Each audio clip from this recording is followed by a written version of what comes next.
You're gonna be under arrest. For what? For not listening to me. I think the emergency is the video, somebody's videotaping. And the shirt says, I believe, balls deep.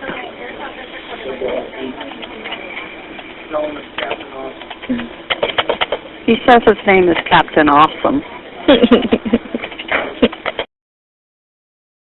Hey guys, Rogue Nation here with you today, and I wanted to do a video about the public right-of-way.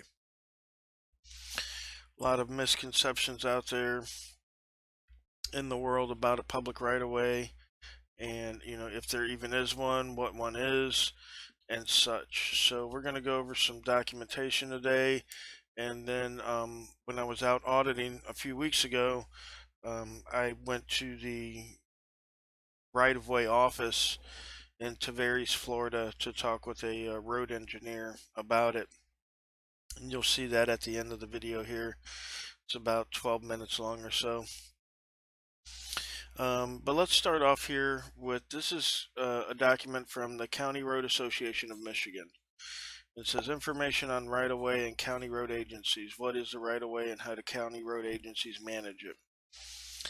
It says the right-of-way concept was created to provide adequate space on either side of the road for storm drainage and a safe recovery area for vehicles that leave the road surface.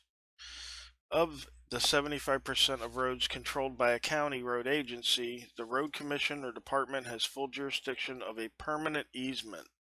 Okay, a public right-of-way is a permanent easement, which is typically 66 feet right-of-way, as illustrated below. We'll get to the illustration here in a second. And I'll link this document for anybody that wants to check it out.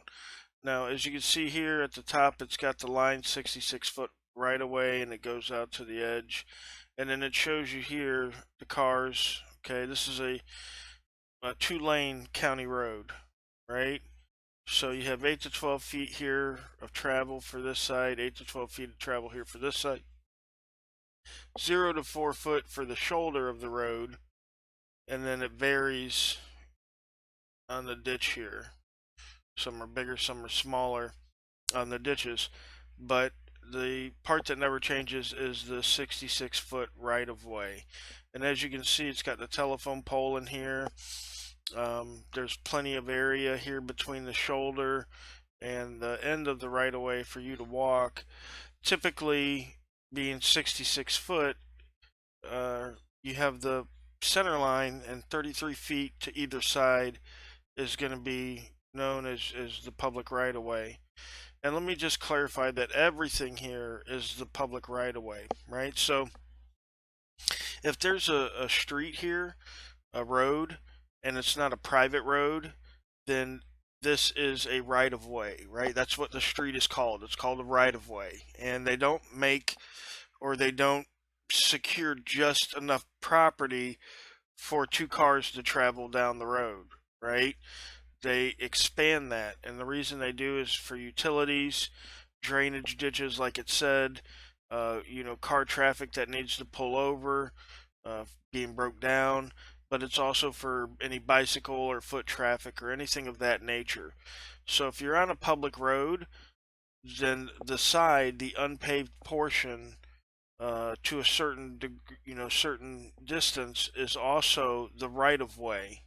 Okay, so there's no doubt, or should ever be any doubt in anyone's mind, that if you're standing on the side of a public road, whether there's a sidewalk here or not, that you are on the public right of way. Okay, now we're going to get down here to the Michigan legal definition.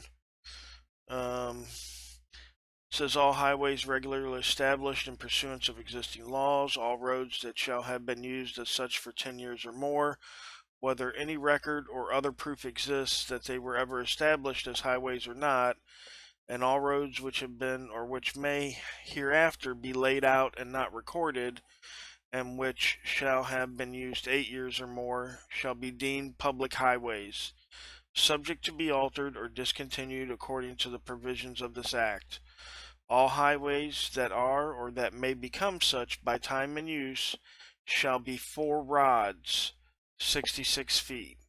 Okay, we'll get into the rods here in a minute. And width, and where they are situated on section or quarter section lines, such lines shall be the center of such roads, and the land belonging to such roads shall be 2 rods, 33 feet, in width on each side of such lines.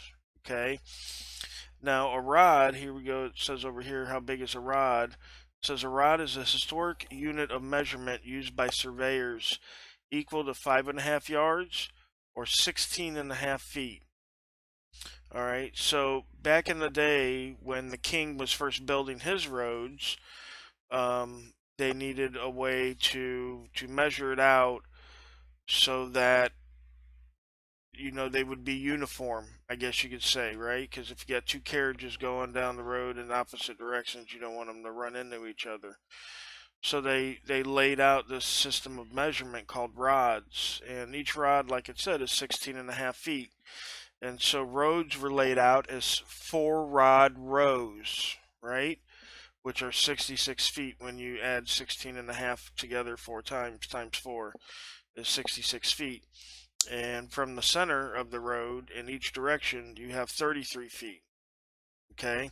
And these are most county roads. Now, this is just talking here about Michigan, but we'll look and we'll see if we can find some other stuff for some other states. But these are typically not just in America or not just in the United States, but in Canada and Mexico as well. And most of North Dakota, or excuse me, and most of North America, 2-lane county roads are 4-rod rows. Okay? And again, feel free to look this up in your own locality, or if you're going, outside of where you live to a different locality, feel free to look that up as well on their, roads website, or their engineering roads website. They'll be able to tell you. You can probably call and ask. Now it says, who owns the row? It says that's a complex question, and the answer varies depending on the land's history. In some cases, a farmer or rural resident may own to the middle of the road. In some cases, the county road agency owns it.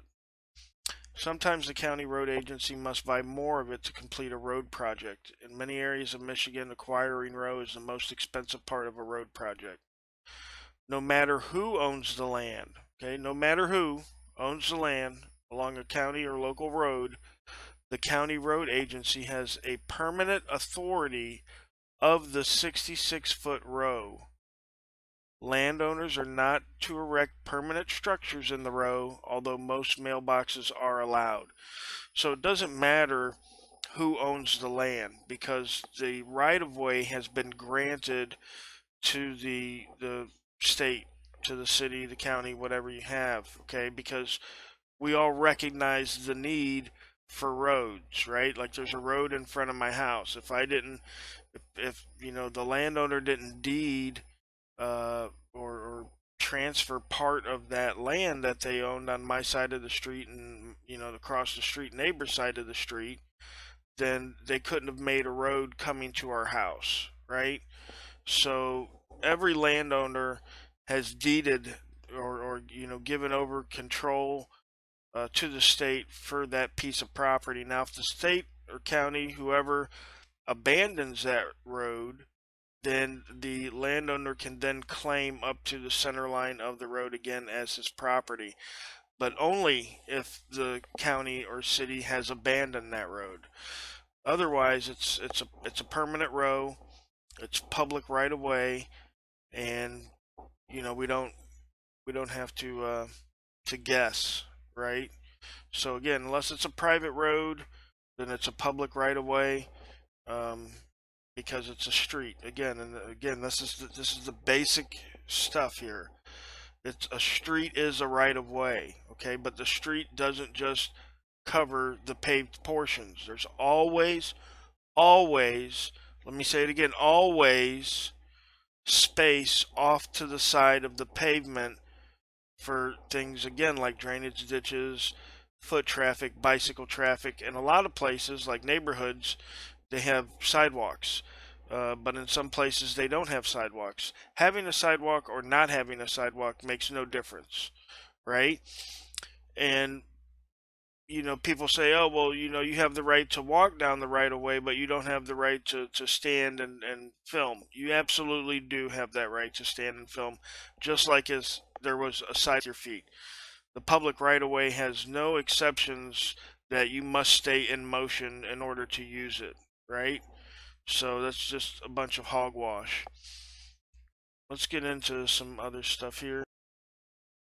Okay, guys, now this is from Waukesha County, Wisconsin. It's the established street and highway width map.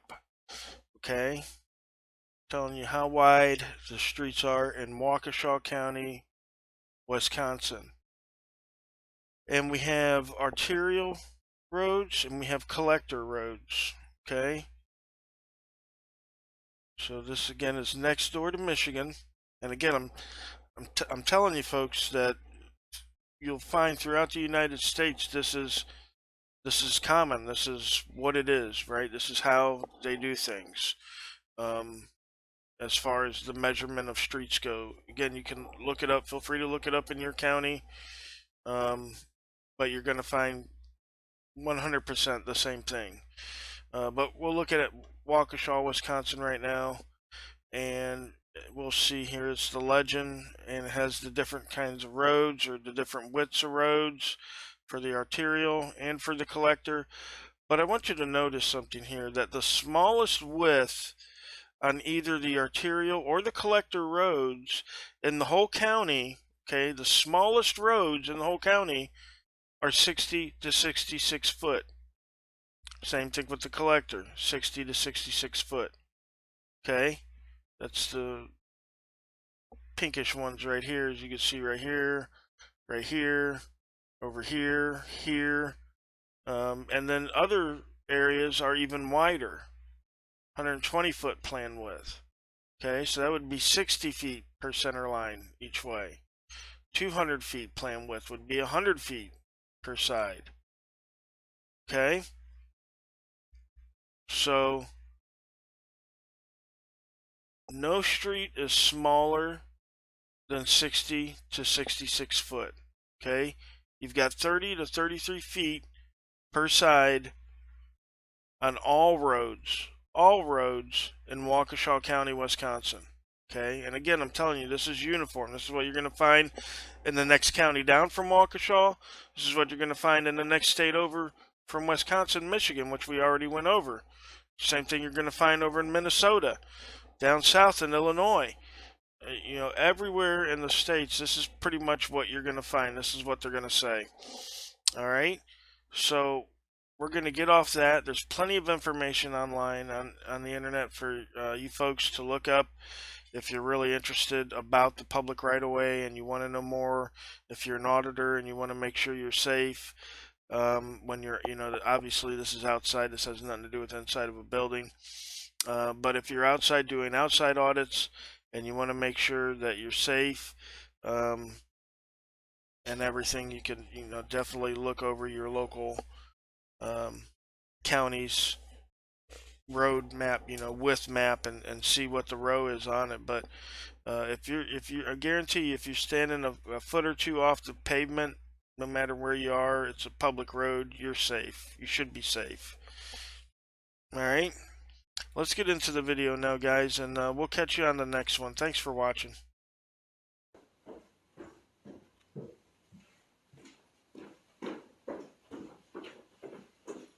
Hello. Hello. You have questions? I do. I'm hoping that you have answers. I'm hoping I do too. Okay, so I saw the sign, public right-of-way, or the right-of-way. Mm-hmm. Is that discussing the section of public street? It's just defining the property, the street that's owned or maintained by the county.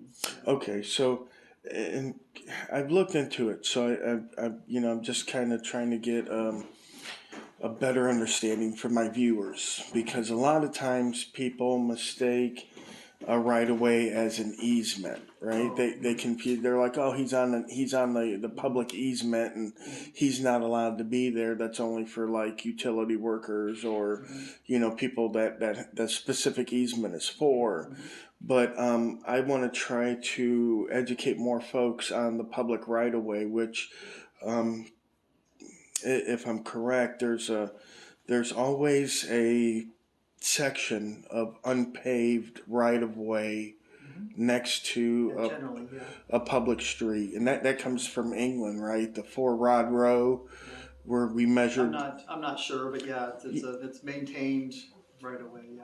Okay, Or and needed right away, or there's all different kinds of ways. right. So the way I understand the property law to work is that if there's a street, the people on both sides of the street technically they own to the center of the road, but they've given up the right of way in order for the city to have the road and the side of the road in case there's ever improvements needed or drainage or. Generally, their deed stops at the right of way line, so they don't actually own to the right of way. Okay, is that only when the city like abandons the road? Then? If we were to vacate it or abandon it, then it would go back to whoever gave it to us in the back. So if it's actually deeded and dedicated on the plat or whatever, then it should only be like in the county. It should not be part of their deeds. Now there are some that do go out to the right to the Center. to the center of the road, and then you're talking right that it's by prescriptive or by maintenance that we have right of way access. And of course, you have some roads that are unmaintained and some roads that are private and all those kind of different. Okay, but if it's a public road, usually there's the paved section. Generally it's the paved section, and it's probably 10 or 15 feet. Generally, it could be 40 feet, 50 feet, could be 100 feet, could be 120 feet, 200 feet. It all depends what kind of road it is. Right, and from my research, what I've understood is that most county 2-lane roads have a public right of way of 60 to 66 feet. That's our desire, yeah.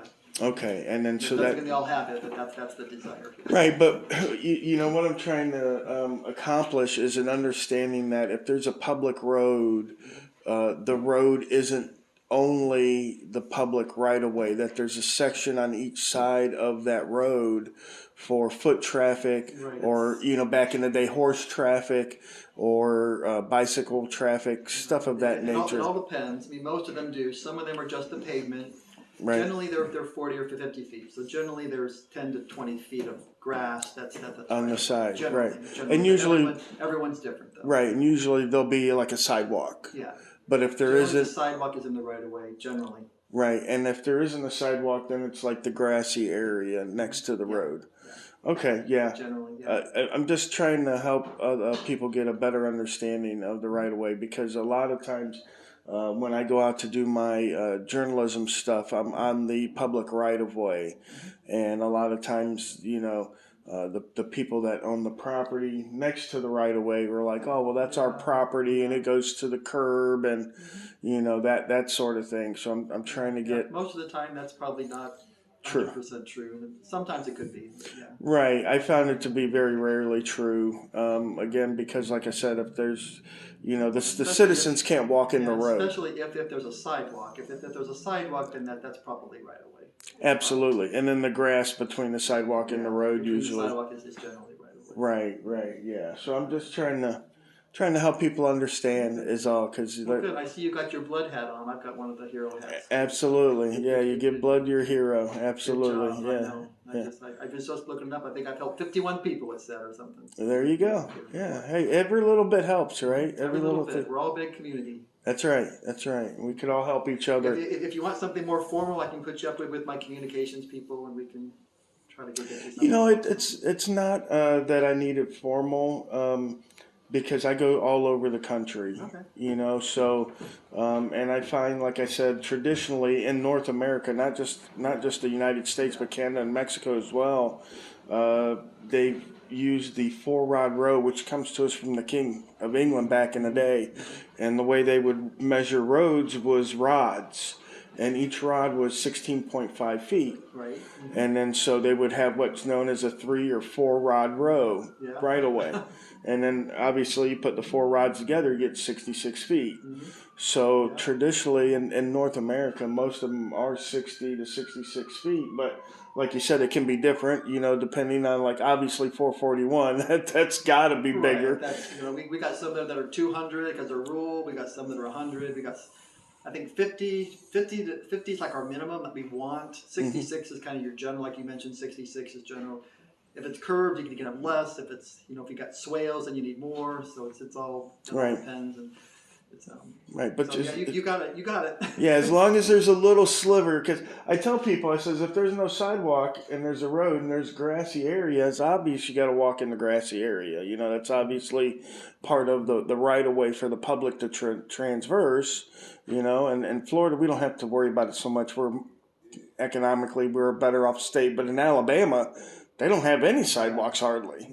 So I think it gets iffy for some people to where they're like, oh, you're on these people's property. And I'm like, no, really, I'm not. I'm on the right of way here. And so it goes forward from that, I guess. So I just wanted to bring up, because I just had a civil case out in Mobile, Alabama, where I was outside of the Coast Guard base. And I was doing a story on the Coast Guard base.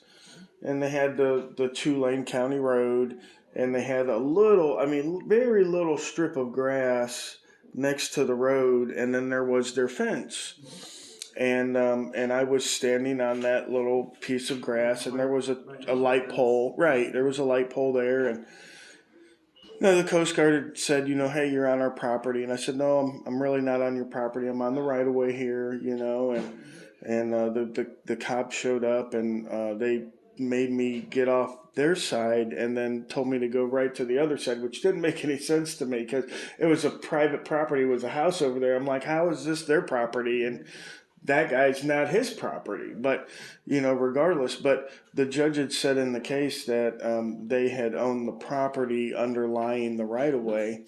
And I was like, even if they did, they still granted that right-of-way for, people to use. I don't know the law like that. Yeah, right. I know it's all different, and everybody's got different interpretations. Right. Yeah. So that's what I was trying to get, a point across to them that, there was nowhere to walk, the street and that little strip of grass. And they even admit, oh yeah, you can walk down it, but when they ask you to get off it, you got to get off it. I said, that doesn't make any sense. Like you got the no trespassing signs and all that kind of stuff. Right, yeah. And they had that against the fence. Obviously, you can't go past the fence, but when you're looking down this long road, and there's no sidewalk on either side, you only got a little bit of grass here. And of course, you're supposed to go against traffic. Traffic's coming this way, you're supposed to. If it's a big road, there's probably some right of way. Some of our smaller roads, there could be no right of way. Right. And it's all about deeds and no deeds and all that. Exactly. You know how it works. So, yeah. And I do it pro se myself, so. It wasn't a detrimental case to me that I was like, oh, I got to win this. Right. So I kind of just like, yeah, whatever. Point, Right. But yeah, I still wanted to clarify that. And I saw your right away sign. I said, these guys Good. I'm glad you stopped. these guys probably know a little bit more about it than the average guys, You never know. Sometimes we do, sometimes we don't. Well, it never hurts to ask. Coming to see you. Oh, good. We're almost ready to start. Yeah, I'm done. I don't want to take up your time. You guys Thank are you so much. You guys are busy. I'm glad you want to know about right away. Absolutely. Thanks, guys. All right.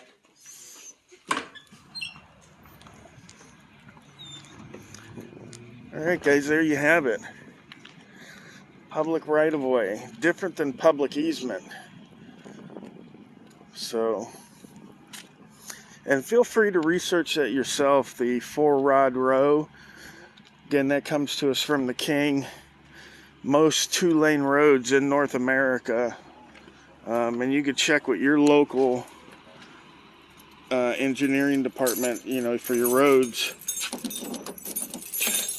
Usually 60 to 66 feet, 2-lane roads. All right, guys, till next time.